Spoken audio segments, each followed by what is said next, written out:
Yes, hello and welcome to another vlog from Bernard Rider.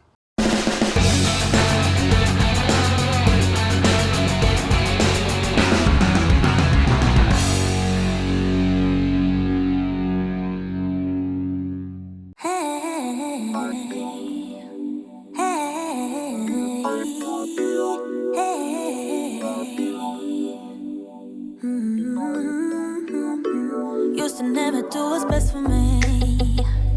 I was such a hopeless fool. I just kept making the same mistakes, yeah. That was until I found you. You became the middle way between getting no love and getting way too much. I pray that you're the one who cares for me, cares enough to keep me safe. Just like the sun, you showed me which way I should go, yeah. Just like the wind, you pulled me up when I was low, oh yeah. This time my hopes are up, 'cause you got my heart in your hand. And do what you want, what you want, what you want with it, but don't trust it with me. Can't be trusted, can't be trusted, can't be trusted with me. Can't be trusted, can't be trusted, can't be trusted with me. Can't be trusted, can't be trusted, can't be trusted with me. Can't be trusted, can't be trusted, can't be trusted with me. Today they were testing out the Kymco XCiting S400. The model year is 2021. Available in 3 colors. The price I will put on the video here. Thank you very much, El Motorista, for this test ride. I appreciate it. The scooter is a 400cc scooter, so it really has 400cc. It has 34 horsepower. It has 37 Newton meters, so pretty powerful scooter, and actually for a price which is not too bad. Unfortunately, there are some gripes, there are some problems with it. I mean, at least I have these little teeny tiny problems which kind of bother me, and so I want to quickly tell you. The first thing, the design, the power and all that I do like, you know, from the design, from the power, from the handling, from the riding, everything is okay. From the practicality and all that, it's not so good, because there are so many teeny tiny things, you know, on this scooter which kind of bother me. For example, I wanted to change, okay, it's all a matter of getting used to, I guess, but still, you want to change this height of the windscreen. I guess you more or less have to take off your gloves, because it's kind of hard to get in between there. So you know, it's impractical for me. Then the seat has so little storage space that even my helmet will not fit in there. I tried all different positions. Don't tell me that I didn't try correctly. Other things with the working with the Nudu app and with the navigation, I downloaded the app. I did this actually the last time already, and it didn't, at first it didn't work. It's the same here. It did not work. It does not work. It connected to my phone, so it's no problem with that. But then there's some other unexpected error, blah, blah, blah. And, you know, things like that should not really be like that, you know. For me, everything has to be simple and easy, and not I stand there for half an hour trying to connect, trying to pair, you know, stuff like that. And so it is a pain in the butt, actually, you know. So these are so many little teeny tiny things on this scooter. From the technical point, like it has ABS, it has TCS now, it has 2 disc brakes in the front with 4 caliper pistons. So that is really, really cool from the technical point of view, you know. It has a parking brake, you know, it even has a parking brake, really cool. And also in this price range, not too bad for, you know, other scooters don't have that. But there's so many things on this scooter which, you know, just aggravate me. So on the left hand side we have the rear brake lever for the rear. It's adjustable in 4 positions. On the left hand side we have a passing light switch, which is yellow in the front. We have high beam, low beam. We can turn TCS on or off. When I press the button, TCS is in yellow. When I press the button, TCS is in green. I don't know what that means. You know, all these little things that really make me go crazy, because it's so easy on other scooters, you know, just to tell you it's on or off or whatever. The left and right turn signal switch is okay, but it also feels kind of flimsy. I don't know why they made it like this. Kymco is a big company. Why don't they put in a good turn signal switch here? We have a horn here on the right hand side. We have more controls about the Nudo app here. We have the pairing button for the Nudo app. We have the switch for the display I will show you in a moment. We switch around the displays. We have the kill switch, we have the starter switch, and we have a combined hazard light switch. Why? Why is the hazard light switch and the starter switch combined? I already turned on the hazard light switch, the hazard lights when I started it. I don't understand this, you know, it doesn't make any sense to me. We have the gas throttle here. We have the brake lever for the front brakes, also adjustable in 4 positions.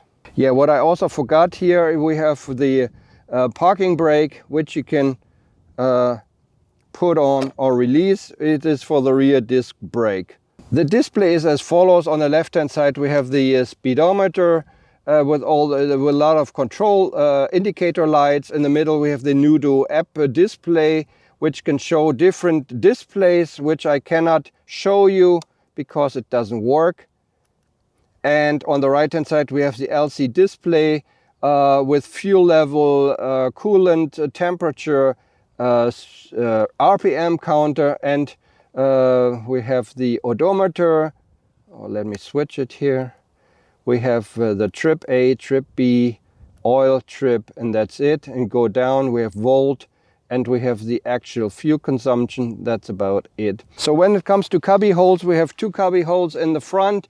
The dealer said they're actually lockable. I could not find out how that works, but maybe if you lock the handlebars to the left, then they get locked. I have no idea.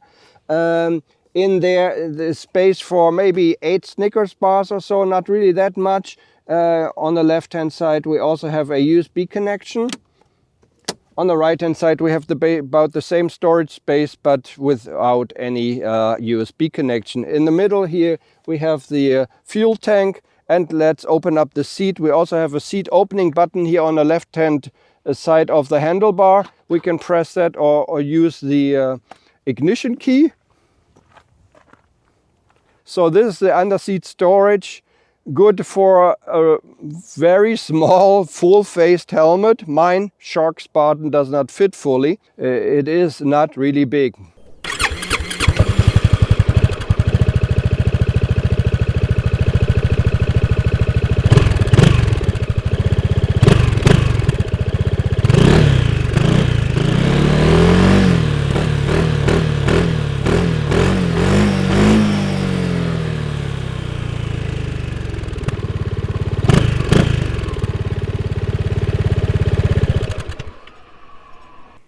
So this is the Kymco XCiting S400 2021 model. Let's go back to the dealer now. So let's turn it on. And press the starter button. The first time when you get on the Kymco XCiting 400S or S400, whatever, you noticed, I will put the seat height on the screen for you now. I think it's 810 or something. But when you get on the seat, you have a very dominant lumbar support back there, and it is very dominant, and it kind of pushes you forward. I am 175. And to me already this seating position, to be honest, feels a little bit cramped. So this is the first thing I notice when I get on the bike. And on my X-Max, even my X-Max is already cramped, you know, about the where you put your feet. But here you can put your feet to the front because the angle is a little bit better. so that's not a problem. But the angle of your body, to your knee, to your legs, or to your hips or whatever, is kind of a problem for me. It feels very cramped, and of course if you're wearing big pants or stuff like that, then you feel very, very cramped. That's the first thing I noticed. The other thing is, let's talk about the scooter in general. We have an adjustable windscreen in the front, manually adjustable, not electrically adjustable. We have nice mirrors, you can adjust them nicely, and they're good and sturdy quality. What else do we have? With the display on the left hand side, I mean actually the display on the left and on the right hand side looks kind of outdated to me as well. For Kymco, in the middle, it's very futuristic. You can put the app, you can put different schemes, on it. At the moment I cannot show you because I cannot really work this out. But when you do, it is quite nice. But on the other hand, on the left hand side, this gauge, and on the right hand side, the LCD, it looks outdated to me. Personally, I don't like it. The handling on the scooter is pretty nice. In the corners, pretty nice. I think we have 15 and 14-inch tires, and amazingly, it has really good handling in the corners.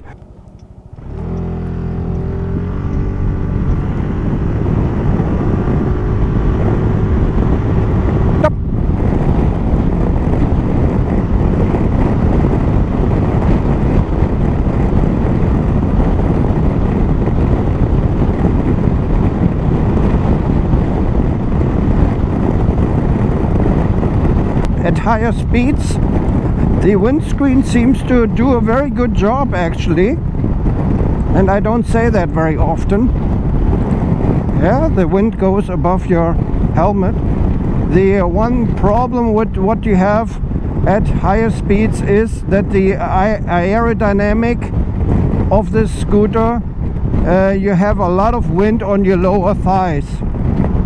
And I don't have that on any other scooter, not even on any other bike maybe. But you have a lot of wind on your lower thighs. And also creeping up to the upper thighs actually, in between. So the aerodynamic of the scooter is like that. And I think you should consider that. Okay, we have elephant race here again.